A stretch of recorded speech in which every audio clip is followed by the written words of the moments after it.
insan din haqqında o cür rahat danışır ki, bunu belə eləmə, bunu elə, bu boş şeydir, bu sizi aldadırlar.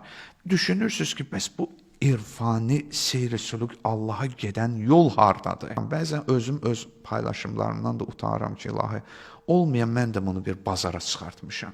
Ay müştəhiri, gəl qızıldandır, dişləri, gəməyə mən daha doğru danışıram. Hamı rəqabət aparır. O batil danışır, bu puç danışır, o yalan danışır, sizi aldadırlar. Bəs Allah hardadır burada? Peyğəmbərlik iddiası edən müasir insanlar var, aramızda Quran var, başqa heç nəyə biz fikir vermirik. Hamısı uydurmadır, sonradan yazılanlardır, filanlardır. Peyğəmbər də bizim kimi bir bəşər idi. O da yeyirdi, o da içirdi, gezirdi və bu qəbil. Quran bizə böyüyü tanımağı öyrədir. Böyüyünü tanımayan adam heç vaxt müvəffəq olmayacaq. O, müasir peyğəmbərlik iddiası edənlər var ha. Ki, Quran var əlimizdə, hani bu Quranda yazılıb, bu Quranda yazılmayıb. Mən onların əksəriyyətin böyüyünü tanımayan insanlar kimi adlandıraram. Çünki Quran dəfələrlə deyir ki, Allaha itaət elə, Rəsula itaət elə. Maraqlıdır, Nisa surəsində biz oxuyuruq ki, əgər onlar, öz sözümlə deyim də, Allahın elçisinin yanına gəlsəydilər və bağışlanma diləsəydilər, Peyğəmbər də onlar üçün bağışlanma diləsəydi, onlar Allahın nə qədər tövbələri çox qəbul etdiyini görərdilər.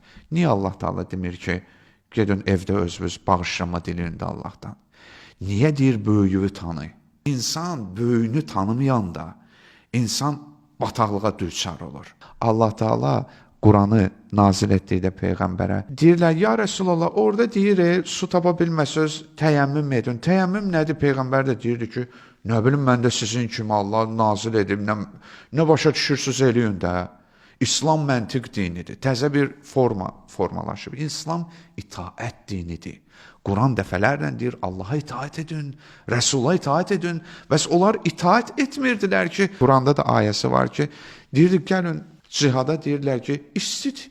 Qaynar da, hava istidir. Yəni, məntiq dinidir. Məntiq mənə deyir, Quran deyir ki, dinən cəhənnəmin ateşi daha hərarətlidir. Fikir verirsiniz, İslam nə qədər bu məntiq dini mənə elə gəlir, zövqümə belə gəlir, yox, bilirsiniz, kim deyir? Deyirsən ki, İslam dini qadınların xüsusi hallarında onsuz da zəhmət içindədirlər. Onları orucdan və namazdan azad edir. Demir, sən napaksan, yox. Azad edir. Get dua elə, get Quran oxu, müəyyən şeylər elə. Amma oruç tutmaq sənin üzərindən götürülür. Onsuz çətinlik çəkirsən. Namaz qılmaqdır, üzərindən götürülür. Namazın qəzalarını qılmayacaqsan, amma daha sonra orucun qəzaları tutulur. Qayıdıb deyirlər ki, yox, qadın mütləq o hallarda namaz qılmalıdır. Mənə belə gəlir. Siz nə deyirsiniz, qadını təhqir edirsinizmi? Və bu qəbil. Görürsünüz, zövqə çevrilib din. İnsan istəyir ki, hər zaman desin bilirəm. Hər zaman desin ki, mən məsələlərdən baş çıxara bilirəm. Bunu eləyən kimi Allah insana deyir ki, baş çıxara bilirsən, nə gözəl, get. O sən o da öz biliyin. Təşviq edir ki, gedin Peyğəmbər sizi dua etsin. Deyin ki, xahiş edir, ya Rəsulallah, Allahdan bizim bağışlanmağımızı dilə. Böyüyü tanı. Elə bilmə ki, Peyğəmbər başqadır, o başqadır. Bilirsiniz, Quran nə qədər çalışıb ki, o böyüyü tanıtdırsın. Gəlirdilər, Məhəmməd, ay Məhəmməd, hoppanırdılar, gəlirdilər, qapını açırdılar, girirdilər. Yəni, mədəniyyətsiz bir qövm. Məhəmməd deyə çağırmayın, Allah Rəsulu çağırın, evində çox oturmayın, o utanır sizə söz deməkdən, dedin sözü, çıx get və bu qəbil və ya gəlirdilər, otururdular, deyirlər ki, arvadım falan kesin boşasaydı alardım onu, nə bilim. Yəni, bu cür düşüncədə olan insanların arasında Allahın Rəsulu olmuş kəsdir. Allah Teala onlara başa sala bilmirdi ki, böyüyünüzü tanıyın. İndi də o müasir adamlar hamısı başqa bir tərzdədir, zuhur ediblər. Hərə bir kanal açıb və təbliğ aparır. Amma nəticədə bilməliyik ki, insanların ibadətləri var, namazları var, oruçları var və bu qəbil mən zövqüm deyil, bunları sabahları mən Allaha necə cavab verərəm?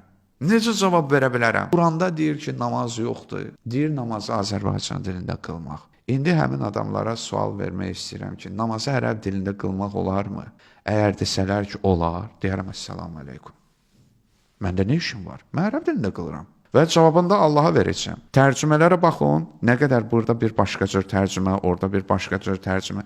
Fatih surəsində baxırsınız, Elhamdülillahi Rabbil Alemin. Həmd aləmlərin Rəbbinə məxsusdur. Tərcüməsi bu. Həmd də ərəb dilindədir. Aləm də ərəb dilindədir. Rəbb də aləm dilində. Danneyin davası nedir bizə? Biz deyə bilməliyik ki, gəl namaz qıl, mənim daddığımı sən də dadasan. Varmı belə bizim bir iddiamız? Sən bilirsən, orucu tutsan nələr görə biləcəksən, nələr qazana biləcəksən. Çünki Quran bizə böyüyü tanımağı öyrədir. Çünki insan böyüyünü tanıyanda adam öz yerini tanıyır. Böyüyü tanımasın, sən Allahla başqa cür danışacaqsan. Sual verirlər mənə ki, şortiklə namaz qılmaq olar. Qayıdıb deyirsən ki, qardaş, şortiklə namaz qılmaq problem deyil. Evə qonaq gələndə şortiklə çıxırsan qabağına. Yəni sən Allaha bu qədər dəyər vermirsən. Xeyr ola deyir, namaz qılanda niyə qadınlar bağlanmalıdır? Örtünməlidir də, çünki qaydası budur. Allah deyir, bizi onsuz da belə də görür də. Yaxşı, Allah səni çılpaq da tanıyır. Onda çılpaq qıl da namazda.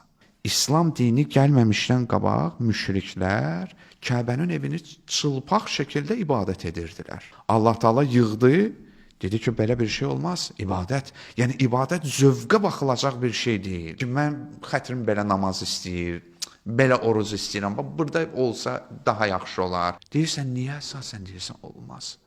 Deyir, yox da, belə məntiqlə baxanda bu düz deyil. Din bu deyil, məntiq zövq dini deyil. Din böyüyü tanımaqdır.